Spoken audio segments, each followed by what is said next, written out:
So here's my question for you. If you could pick one castle in all of Gelenor to fortify and defend against an oncoming invasion, which one is going to give you your best chance of survival? Hi, I'm His Lordship, the founder of the Wilderness Guardians, and in this series, Castle Critic, we are trying to answer exactly that question.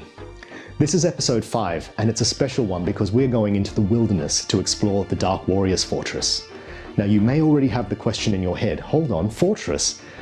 Is that really a castle? Well, according to the Runescape wiki, it is, and for the sake of this series, we're going to treat it as one. We'll get to that a little bit more in detail later. This one's got a lot of sentimental value for me because it was on December 6th, 2003 that I was in the Dark Warriors Fortress when I got brutally PK'd, and in my anger, I hopped onto some forums and made a topic called Read This If You Hate PKers. And from that topic, my clan, the Wilderness Guardians, was born. Ironically, we turned out to be a PKing clan, but that's a story for another day. If you're familiar with this series, you can skip to the analysis in the timestamp in the description. But for those of you who are new, welcome. I'm a huge fan of castle design, and I've studied it in many different formats, from reading several books to subscribing to YouTube channels, and of course visiting many dozens of castles around the world, mostly in the UK, which form the inspiration behind the castles of Gelenor. That's particularly useful. However, with that in mind, I'm not an expert, so if you spot any incongruities in my analysis or have additional information to contribute, please do share so that we can learn together. In order for this series to be effective, we need to make 4 essential assumptions about the way castles work in RuneScape. Assumption number 1. We have to assume that we're defending against human or human-like attackers, because if we were trying to defend from, let's say, dragons with airborne attacks, castle design would be completely different. Let's not forget that RuneScape is a medieval fantasy, so while there are some mythical and nonsensical elements to this game, it has to be rooted in real history to some extent. Secondly, we also have to assume that NPCs in this game can't freely teleport as the players can. Because if they could, why would you build a castle? Why would you fortify an area when you could just flee? Third assumption is that magic is largely ineffective against walls. Now, with that in mind, we do know of some instances, for example in Defender of Varrock, where walls have been blown apart by magic, or with the Wise Old Man according to Draenor Bank at least. But we have to assume that that's not commonplace. Again, it would break the logic of castles. Finally, we also have to assume that cannons, even though they do exist and you can see them throughout the game, are in their infancy and they're not yet strong enough to totally obliterate these fortifications. Now, there were many reasons why castles stopped being built in the Middle Ages. One of the main reasons was the advancement of gunpowder weaponry and the ability to destroy walls with cannon fire. So these have to be treated as fairly new technology and not quite as powerful as they could potentially become in the future. We also have to exclude the dwarf multi-cannon because of its rotary action. We know by the way it moves that it wasn't really designed to propel a large object with great force in a single direction, so it definitely would not be strong enough to take down a castle. With those assumptions in mind, let's proceed with our analysis. The Dark Warriors Fortress was added to RuneScape on the 27th of February 2002, the same day as Camelot, the castle featured in my previous video. This was also the same day that membership was introduced to the game. We know very little about this building, as it doesn't feature in any major game content like a quest or a minigame. We only know that it is located deep in the wilderness. During the Third Age, the wilderness was scorched by the god Zamorak, and this building would have been erected sometime after that, most likely by Zamorakian followers. Based on its design, we can also assume this was a place designed to offer comfort to its residents, and therefore must have been built for someone of high status. I know this because the castle is a quadrangular castle, characterized by a square plan with buildings built directly into or against the curtain walls, enclosing a central courtyard. While still fortified, quadrangular castles often represent a transition from purely military strongholds to fortified residences where domestic comfort, grand living spaces, and visible status became increasingly important.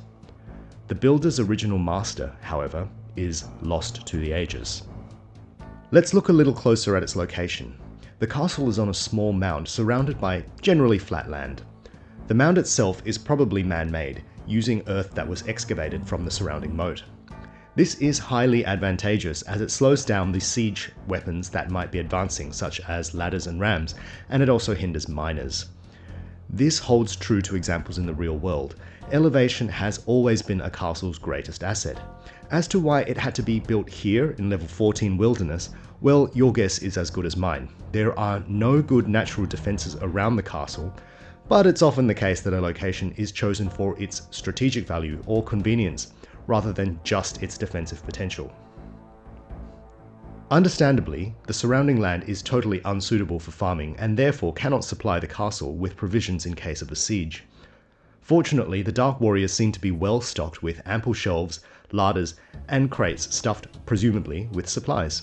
This mitigates the lack of surrounding farmland. The land is also barren, giving the defenders an excellent line of sight.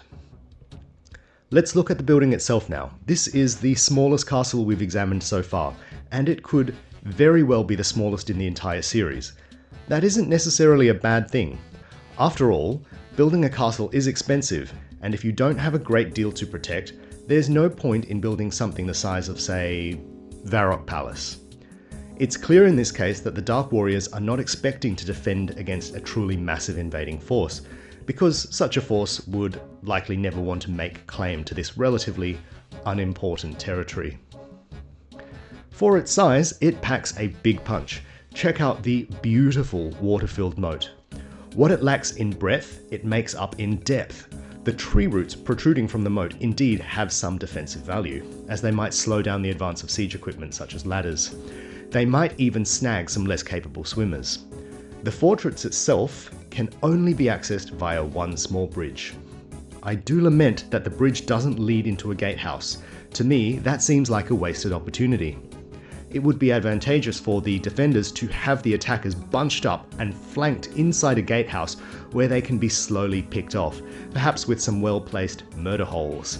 Having a portcullis and a drawbridge would have been even better. However, at least this castle has a front gate, which can't be said for other castles. I'm looking at you, Falador. The front entrance is usually the most vulnerable part of the castle, so the fact that this entrance is so large is rather detrimental to the building's integrity. Double doors like this are usually for show. A more defensive entrance would have a smaller door, usually built at an even greater elevation. Look at some real-life examples from the UK, such as the White Tower in London, or perhaps Rochester Castle. I guess now that we're at the entrance, it's a good time to examine the walls. As with every castle we've seen in Runescape, these walls are made of stone, far superior to wooden castles of the early Middle Ages. The castle takes the form of a quadrangular design, just like the last two castles in this series, Camelot and the White Knight's Castle. These castles are characterized by a square plan with buildings up against the curtain walls enclosing that central courtyard as I mentioned earlier. So there's no central keep, and this actually makes the castle better suited to defend against, say, cannon fire, as there is no single weak point in the outer perimeter. We'll get to the towers shortly, but let's look at the connecting walls between them. They are only a single story and, in my opinion, a little too short. They are given the illusion of elevation by the moat, but even still, why make them so easy to scale? Adding an extra story would have been a good use of precious resources, especially on the front, that is, the western side. You will probably have noticed the spiked poles protruding from the base of the walls. In a real medieval castle, this is known as abattis, or a similar form of obstacle. Usually tree branches would be sharpened and placed around a castle to impede an attacker's movement. On an open field, a cheval de frise would be laid down in order to deter cavalry. Up against the walls of the castle, however, they are of little benefit, as the walls themselves would prevent attacker movement. These spikes would have been way better placed in the moat. There's a real-world example of spikes being stuck in a moat at Sheffield Castle to apparently great effect. Now let's look at these horrible crenellations. As I've said in previous videos, crenellations should be head height so that the archers can hide behind them and shoot down arrows from between the merlons. If I were to be really fussy, I would also have liked for these walls to have hoardings or machicolations, which are small overhangs that allow defenders to fire directly down against the base of the castle wall. On the plus side, the ramparts, that is the walkable part of the top wall, are sufficiently thick and allow for really good movement. You'll notice that the ramparts also have some primitive cannons. Now, in previous videos, I have given Jagex a lot of flack for putting cannons on the ramparts, as I consider them to be a purely offensive weapon, but I have to partially retract my criticism. Cannons can indeed be highly defensive. Placing them higher up can give them extra range, and even though they are not very accurate, they can be effective at destroying siege equipment from a distance and perhaps dispersing clustered groups of attackers. Let's now look at the towers. At 4 stories high, these are rather impressive for a small castle. They protrude from the castle such that defenders can flank the attackers against the walls, except there are no arrow slits for them to be able to fully do this. They may do so from the top of the tower, but nowhere else. I take issue with the fact that they narrow toward the top, which limits the visibility of defending archers who can no longer see the very bottom of the tower, but I have to give Jagex a pass here because there are real-world precedents for this. The taller a tower gets, the narrower it often becomes for weight considerations. Also, the sheer weight of a uniformly wide, very tall tower could become an issue for the foundations. Finally, let's peek inside. Some genius decided to put large windows on the ground floor on the outer wall rather than the courtyard wall. This is a huge security risk. At least it's only for 2 sides of the castle. Many of the rooms don't have windows at all. This is great for defense, but totally negates the point of having that inner courtyard, which was supposed to bring more light and comfort.